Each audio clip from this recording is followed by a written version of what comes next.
let's talk about what's been going on, what we can do, some of the solutions. We all know that the cost of use of force is something around $1 billion a year when it comes to litigations and lawsuits. But the most important issue is the lives that are lost. So let me take you through exactly what happens when there is a use of force scenario, okay? Somebody gets shot, somebody gets killed. There's an aid call. All the police respond. Two you've never heard of: posturing and submission. Now, submission is when you just give up. Posturing, on the other hand, and if you don't take away anything from this presentation, this is probably the most important part. Posturing, on the other hand, is showing acts of aggression without showing violence first, initially. Now, have you ever been in trouble with your mother or your father and they gave you that look, you were about to do something, and they looked at you like if you step, they're about to knock you out? That's posturing, okay? Lieutenant Colonel Grossman wrote this excellent book called On Killing. And this is what he says. In order to kill, first of all, it's unnatural. You have to overcome something to kill somebody. Now, what do you have to overcome? Distance. You got two types. You got physical distance, you have emotional distance. And they give me the description of the car. I pull it over and I find drugs. That's facts and circumstances. Reasonable belief is more or less intuition.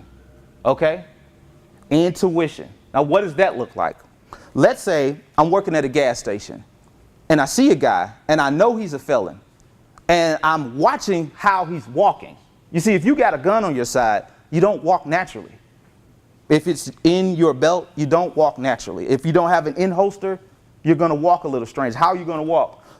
I'm right-handed. My left hand is going to sway naturally. My right hand is going to go in close to my side because I want to make sure that pistol doesn't fall onto the ground and scare everybody. Remember we talked about that freeze state where people can't make a decision on what it is that they, want to do? Understand that all decisions are emotional, okay?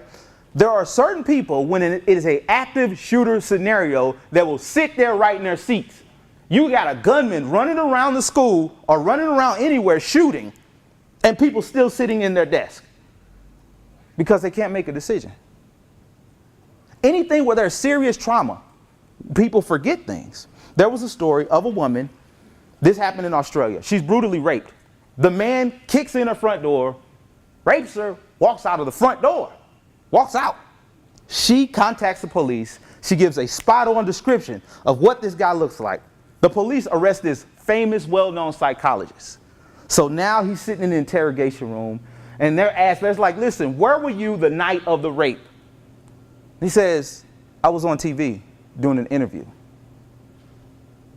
As a matter of fact, the lady didn't even know what the suspect looked like. This is the things that happen to us when we are in moments of trauma and we believe that our lives are in jeopardy and things of that nature. There's a woman known as the Mother Teresa of Cambodia. And her story begins in the 80s. Here she is. Communism had taken over and swept Cambodia. And anybody with an education was killed, or they tried to kill you. One of her kids is killed, and her husband, she has no idea where he is. So here she is. She finds herself in Thailand, and she's helping women that went through the same thing that she just went through. Now, you got to understand, when she approached these women, they were in such a horrible condition that they weren't even taking care of their kids. So she just implements two programs, and the program she implemented, the two that she implemented, was she encouraged them to talk about the pain.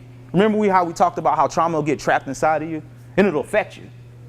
Something that happened to you that you saw will affect you physically. Depression, anxiety, stress, nightmares, all of that. And she just gets them to talk about the pain over and over and over again until it lost its power. The second program she implemented, you're not going to believe this. I didn't believe it. Mani-pedis. Yeah, exactly. Manicures and pedicures. Manicures and pedicures. And what this did is it just reintroduced intimacy back into these, ladies' lives. They didn't want to touch their children. And I say all this to say that it doesn't take a great deal of resources to change your community. That you got to understand you are at the focal point of changing St. Louis around. and making it better? You guys. Okay? Whenever there is a lack of relationship between law enforcement and community, how does that look? How does that play out? This has actually happened. I go out on the street and I talk to somebody, who killed such and such? I know him. I know this person. I probably grew up with him. Who killed such and such? Everybody know who killed such and such. Well, who killed him? And it stays right there. Lack of trust. In the book Ghetto Side, it talks about when people are trapped, whether they're trapped because of finances or education, they're stuck there. The biggest factor was the clearance rate. Let's say something like 300 homicides happen in your city. Now, law enforcement is only able to solve about 50 of those crimes. So you have 250 cases of cleared other versus cleared suspect. So here you are walking down the street 6 months after your brother is murdered. You see the killer, just free. Anytime you have these scenarios, there's something like a pseudo law that emerges every time. And that says, don't you worry about our problems, government. We're going to handle them. So, of course, we see these factors in St. Louis, in Chicago, in Camden, New Jersey, in Oakland, in Richmond. We see this. But did you know we also see it in Turkey, in Denmark, in Sweden, and in Israel? So that suggests that the problem of high homicides is not cultural, it's behavioral.